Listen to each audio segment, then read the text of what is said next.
Hallöchen ihr Lieben und willkommen zurück. Heute möchte ich mit euch dieses wunderschöne Patchwork häkeln. Dazu verwende ich eine Nadelstärke 3 und einen vierfädigen Bobbel meliert grün. Alle Angaben zur Wolle, Nadelstärke, Verbrauch und Größe dieses Patchworks findet ihr wie immer unter dem Video in der Infobox.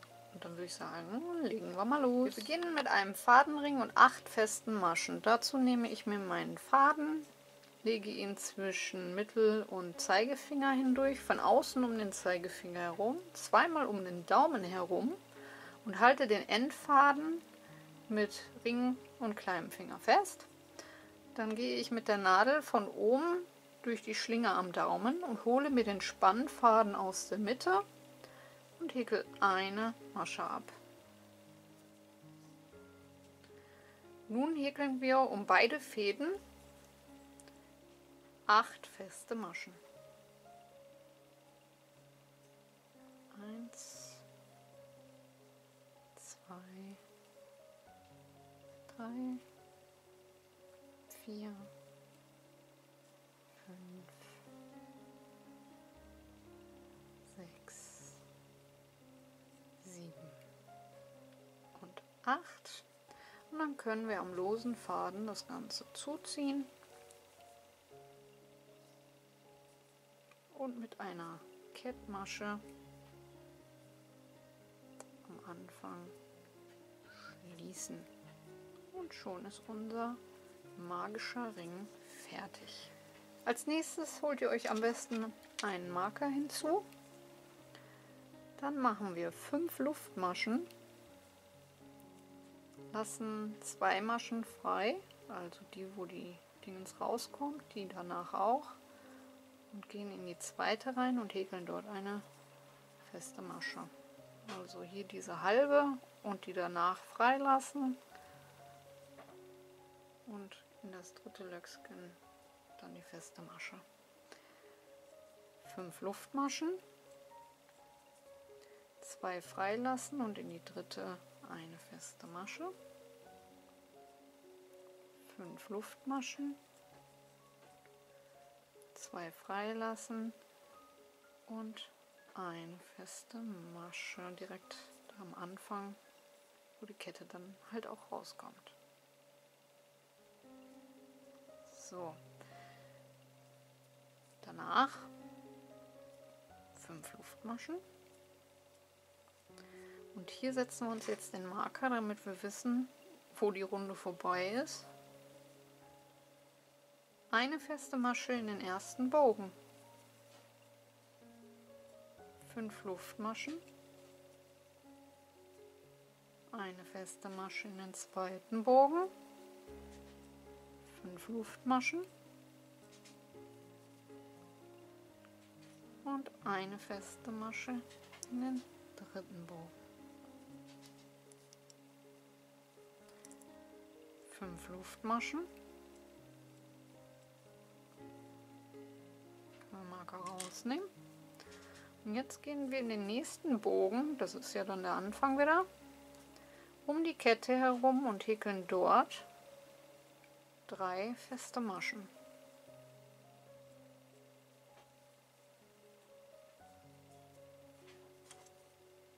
Setzen wir den Marker in die erste Masche hinein. 5 Luftmaschen. Nächster Bogen, 3 feste Maschen.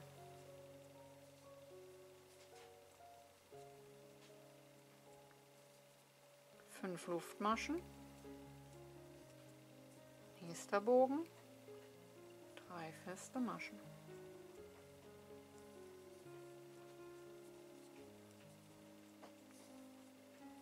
5 Luftmaschen. Nächster Bogen, 3 feste Maschen.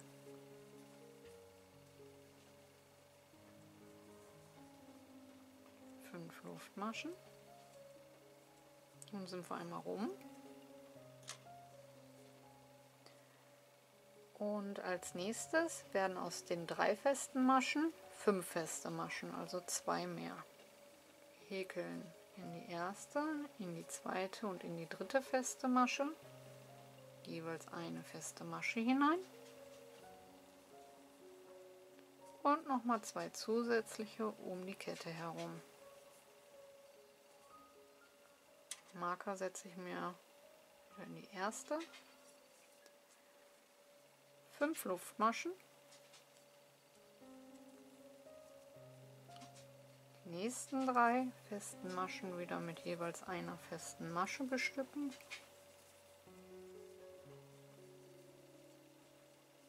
und nochmal 2 zusätzliche um die Kette herum,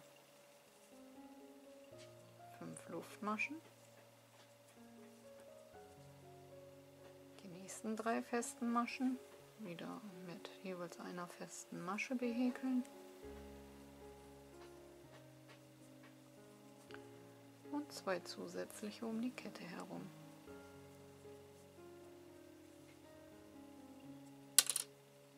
Luftmaschen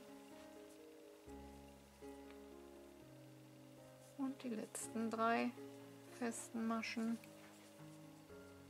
mit jeweils einer festen Masche behäkeln, nochmal 2 zusätzliche um die Kette herum, 5 Luftmaschen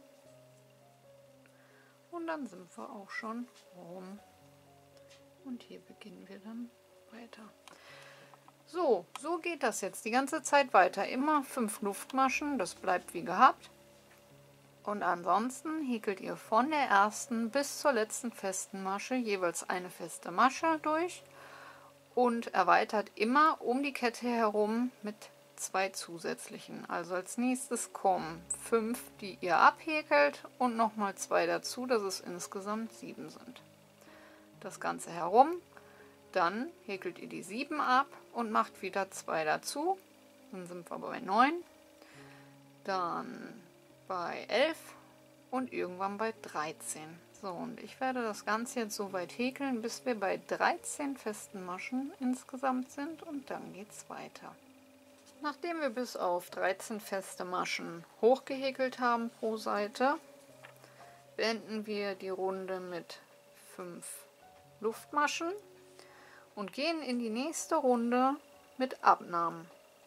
Wir lassen die erste feste Masche frei und behäkeln alle feste Maschen bis auf die letzte. Also wir lassen pro Seite die erste feste Masche und die letzte feste Masche frei und nehmen jetzt jedes Mal wieder 2 Maschen ab.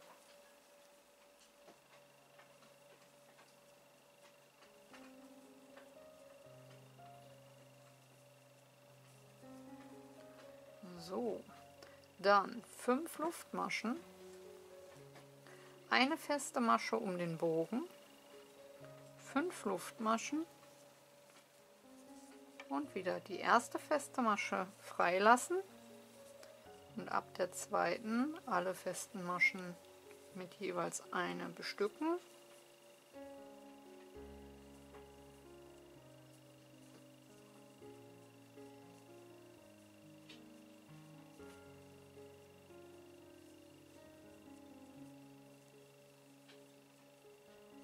Und auch hier wieder die letzte freilassen. 5 Luftmaschen um den Bogen herum, eine feste Masche, 5 Luftmaschen, die erste auslassen und alle bis auf die letzte mit einer festen Masche behäkeln.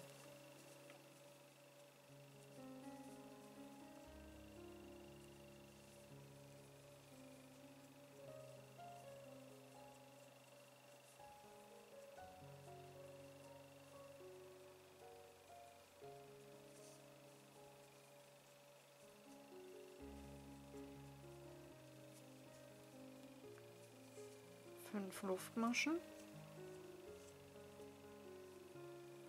eine feste Masche um den Bogen herum, 5 Luftmaschen und auch die letzte Seite, die erste feste Masche auslassen, die restlichen mit jeweils einer festen Masche behäkeln.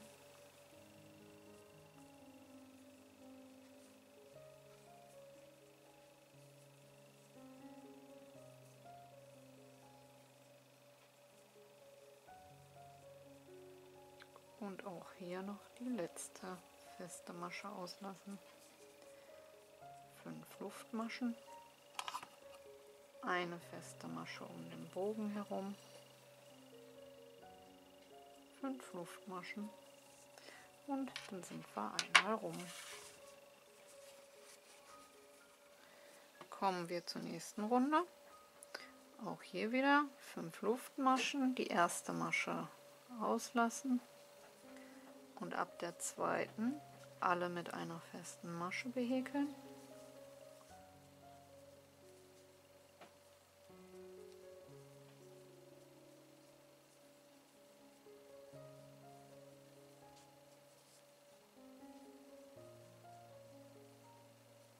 Außer halt die letzte. 5 Luftmaschen. Um den ersten Bogen eine feste Masche. 5 Luftmaschen. Zweiter Bogen, eine feste Masche.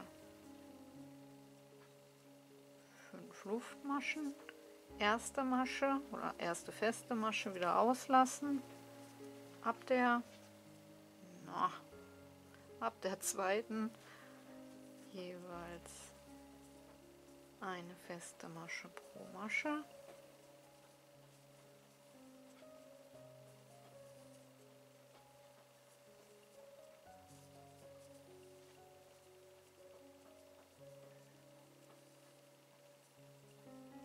Die letzte wieder auslassen. 5 Luftmaschen.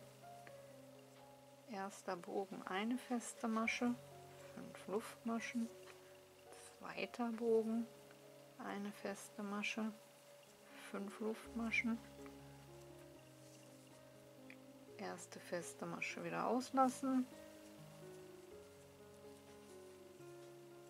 alle bis auf die letzte mit einer festen Masche behäkeln.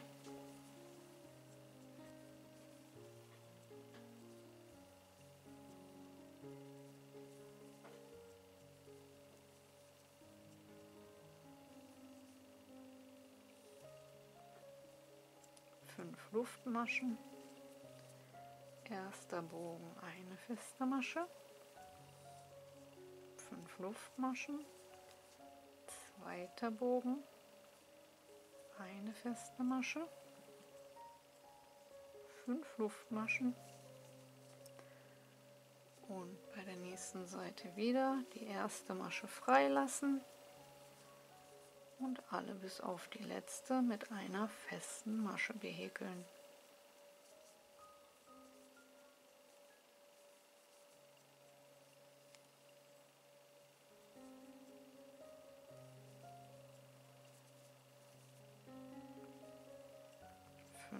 Luftmaschen,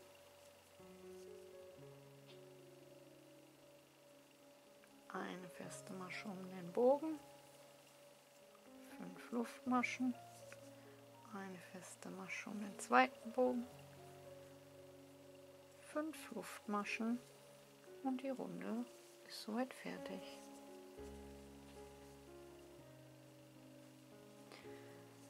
Nächste Runde wird genauso.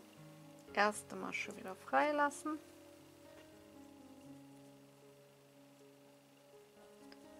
Alle bis auf die letzte Masche mit einer festen Masche behäkeln.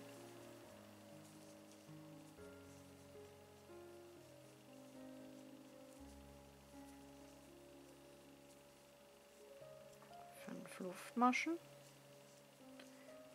erster Bogen, eine feste Masche, zweiter Bogen, eine feste Masche,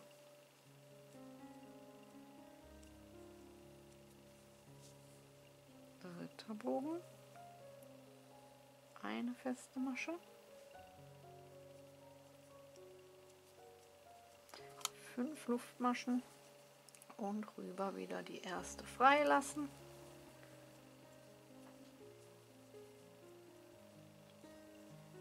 Und die letzte freilassen.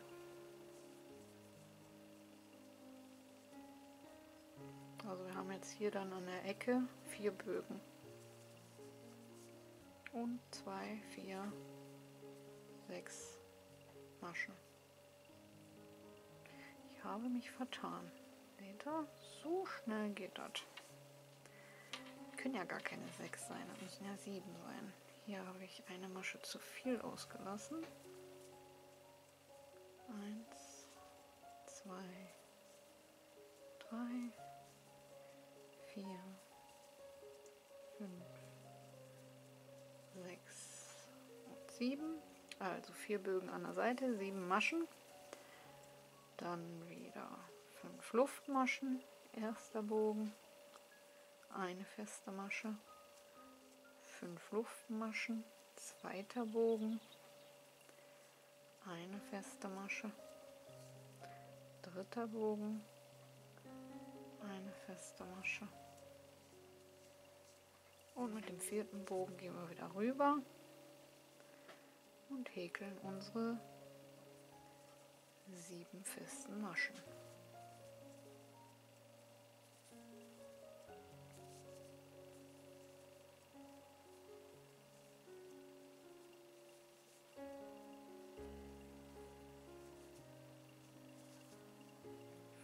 Luftmaschen, erster Bogen, 5 Luftmaschen, zweiter Bogen, 5 Luftmaschen, dritter Bogen und mit den nächsten 5 Luftmaschen wieder rüber. Erste freilassen und 7 feste Maschen. 4, 5, 6 und 7. 5 Luftmaschen. Erster Bogen. 5 Luftmaschen. Zweiter Bogen. 5 Luftmaschen. Dritter Bogen. Und mit den nächsten 5 Luftmaschen wird die Runde beendet. Und dann sieht es bereits so aus. Als nächstes kommt wieder eine kleine Veränderung. Jetzt kommen wir zu 5 festen Maschen. Wir lassen wieder die erste feste Masche aus und häkeln 5 feste Maschen. Und lassen dadurch auch die letzte aus. 5 Luftmaschen. Um den ersten Bogen eine feste Masche. 5 Luftmaschen. Und nun, der zweite Bogen bleibt unbehäkelt. Zwischen dem zweiten und dem dritten Bogen in die feste Masche 5 Stäbchen. Alles in die gleiche Masche hinein.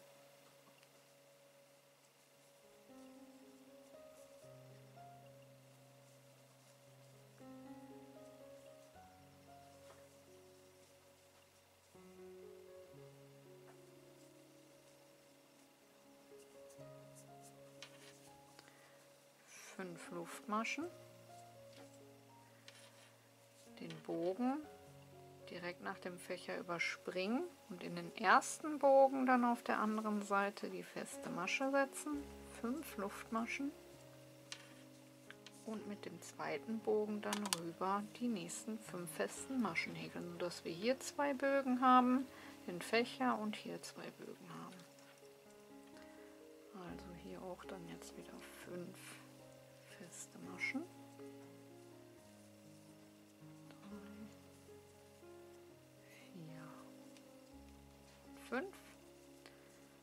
5 Luftmaschen, erster Bogen, eine feste Masche, 5 Luftmaschen, zweiter Bogen auslassen und 5 Stäbchen in die feste Masche zwischen dem zweiten und dem dritten Bogen, dass das sozusagen genau die Ecke wird.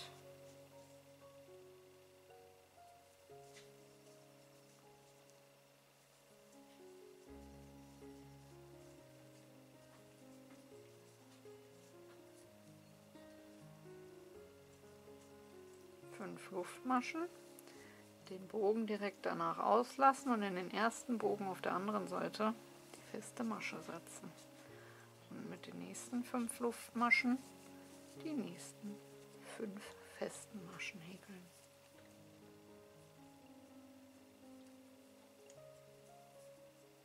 Eins, 2, 3, 4 und 5.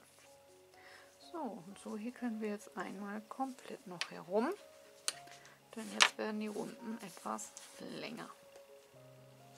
So, die nächste Runde starten wir mit unseren 5 Luftmaschen aus der Vorreihe und häkeln nur noch 3 feste Maschen. Die erste wieder auslassen und die letzte auch. Somit bleiben nur noch 3 über. 5 Luftmaschen. Und nun in die erste feste Masche einen Fächer aus 5 Stäbchen.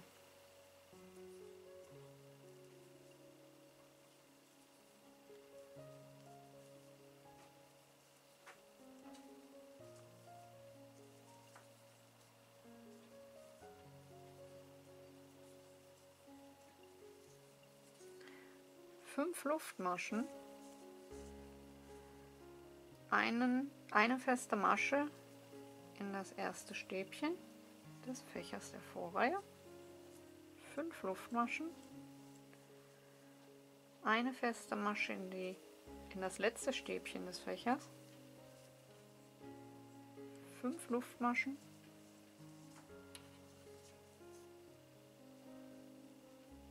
einen Fächer aus 5 Stäbchen in die feste Masche,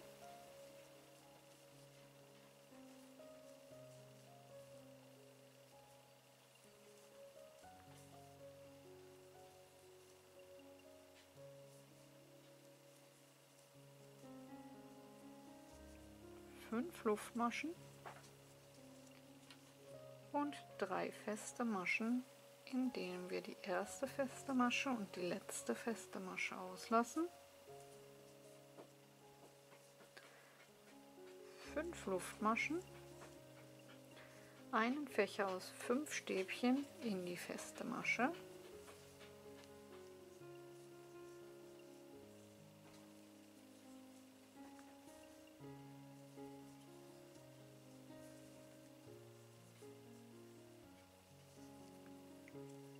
fünf Luftmaschen, eine feste Masche in das erste Stäbchen des Fächers der Vorreihe, 5 Luftmaschen, eine feste Masche in das letzte Stäbchen des Fächers der Vorreihe, 5 Luftmaschen, einen Fächer aus 5 Stäbchen in die einzelne feste Masche zwischen den Bögen,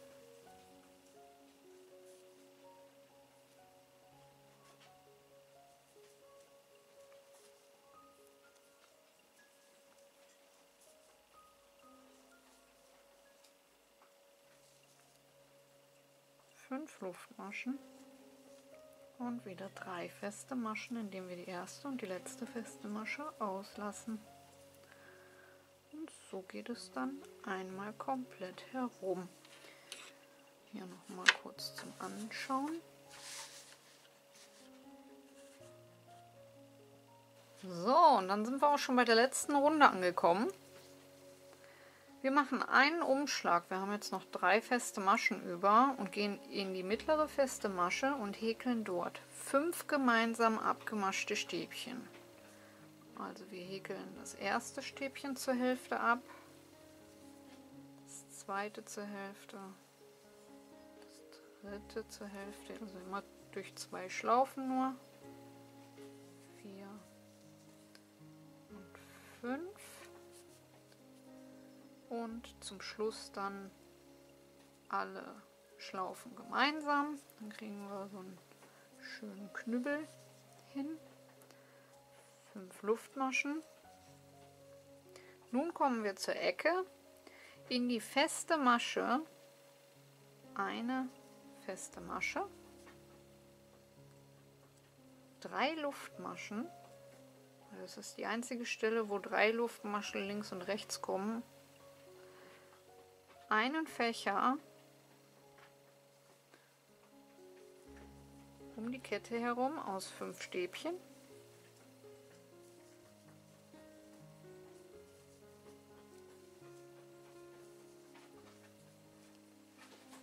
Drei Luftmaschen und auf der anderen Seite in die feste Masche auch wieder eine feste Masche. Das ist dann die Spitze. 5 Luftmaschen, eine feste Masche ins erste Stäbchen des Fächers der Vorreihe, 5 Luftmaschen, eine feste Masche ins Stäbchen des Fächers der Vorreihe, das letzte, 5 Luftmaschen und nun wieder 5 gemeinsam abgemaschte Stäbchen in die mittlere feste Masche. 1, 2, 3, 4 und 5 und alle Schlaufen gemeinsam. 1, 2, 3, 4, 5. Eine feste Masche in das erste Stäbchen vom Fächer der Vorreihe. 2, 3, 4, 5. Eine feste Masche in das letzte Stäbchen. 1, 2, 3, 4, 5. Bei der Ecke in die feste Masche eine feste Masche, 3 Luftmaschen und einen Fächer aus 5 Stäbchen um die Kette herum. 1, 2, 3, 4, 5, 3 Luftmaschen und wieder eine feste Masche auf der anderen Seite in die feste Masche. 5 Luftmaschen, eine feste Masche in das erste Stäbchen des Fächers der Vorreihe, 5 Luftmaschen, eine feste Masche in das letzte Stäbchen des Fächers der Vorreihe, 5 Luftmaschen und wieder 5 gemeinsam abgemaschte Stäbchen in die mittlere feste Masche. Das ist dann die letzte Reihe des Patches. So sieht's aus. Und am Ende der Runde die 5 Luftmaschen nicht vergessen und in der Spitze der Knospe mit einer Kettenmasche schließen. Und dann ist unsere Runde und unser Patch somit soweit fertig. Wenn ihr dann schon mal 2 habt, dann zeige ich euch noch, wie ihr das Ganze verbinden könnt. Ich nehme mir mein erstes Patch, gehe in die Mitte des Fächers an der Ecke, fixiere mir dort den Faden mit einer Luftmasche und häkle nochmal 2 zusätzliche, also 3 Luftmaschen. Gehe rüber in mein zweites Patch, auch in die Mitte des Fächers, und mache dort eine feste Masche. So haben wir schon mal mit 3 Luftmaschenbreite das Ganze verbunden.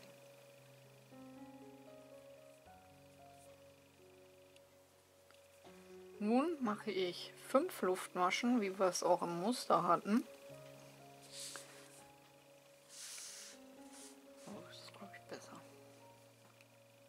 Und gehe in die feste Masche des einen Patches und häkel dort eine feste Masche hinein. Dann 3 Luftmaschen, damit wir wieder auf die Breite vom Anfang kommen, und rüber in die gegenüberliegende feste Masche des anderen Patches. 5 Luftmaschen.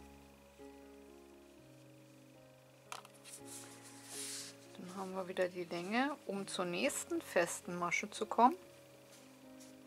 Da gehe ich dann wieder rüber, sodass sich halt ein Zickzack bildet. Mache dort eine feste Masche. 3 Luftmaschen dann, um zur gleichen festen Masche am anderen Patch zu kommen.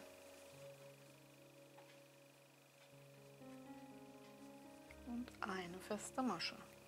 Dann wieder 5 Luftmaschen.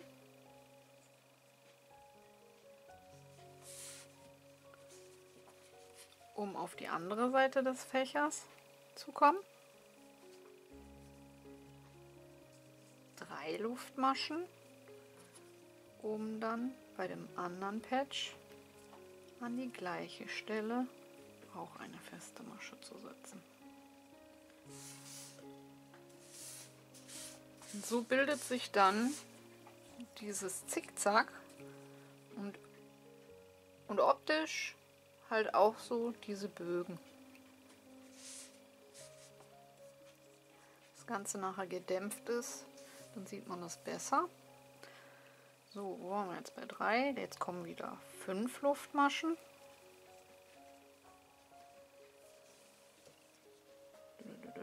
Dann kommt hier die Knospe. Eine feste Masche. 3 Luftmaschen, um dann bei dem anderen Patch auch in die Knospe eine feste Masche zu häkeln.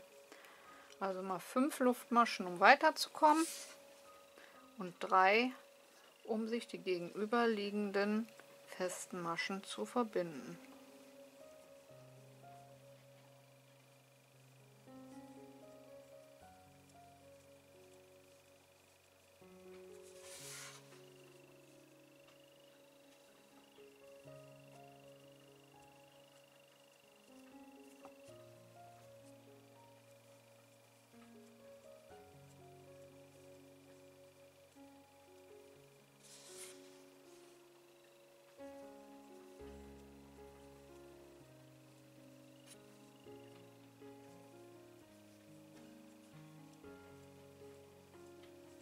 Und zum Schluss 5 Luftmaschen in den mittleren Fächer einstechen, 3 Luftmaschen rüber, dort auch in die Mitte, und fertig ist das Ganze. So, dann können wir den Faden abschneiden.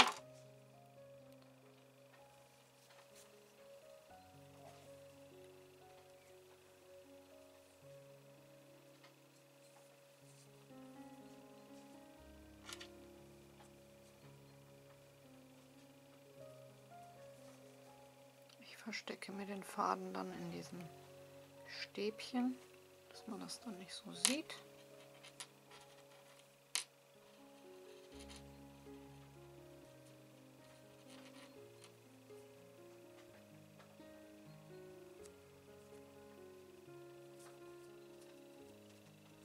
Einmal hin und einmal zurück, das reicht und hält.